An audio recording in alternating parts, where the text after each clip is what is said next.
er. Så det er min forestilling om en poetry slam, og den handler om de ting, folk tror, man kan som lingvist, og så de ting, man rent faktisk kan.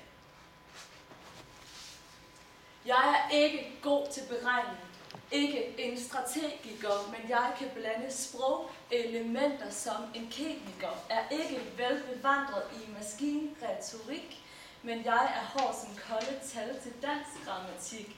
Jeg er sprogjonglør, vild med vi gør, en potentiel translatør, ved lidt om det hele, også sprog, kæle, hvor fisse hedder bryn, var det for meget at dele?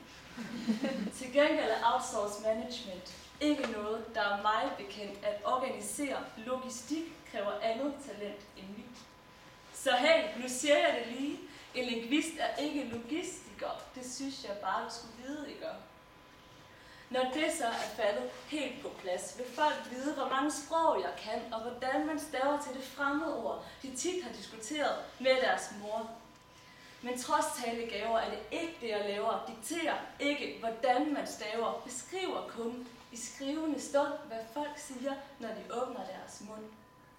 Så hvis du vil vide, hvordan det er, man rigtig staver til de ord der, så spørg en, der læser til lærer, for der er kun deskriptivisme her. Så hey, nu siger jeg det lige. En lingvist er ikke preskriptiv. Det er ikke sådan, vi beriger dit liv. Når nu jeg har fjernet de fordomme, som du måtte eje, så lad mig fortælle helt præcist, hvorfor vi er seje. Vi skiller ad dine samtaler og analyserer måden, hvorpå du siger, og nej, vi løser faktisk gåden.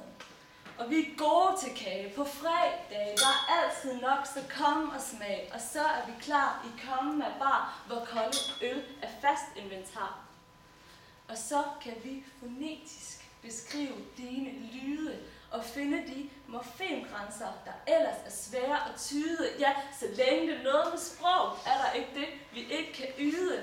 Talent er her sgu nok af, så bare læn dig tilbage og nyd. Så hey, nu siger jeg det lige. En lingvist er fucking god til sprog. Det er vist det, man kalder for klog.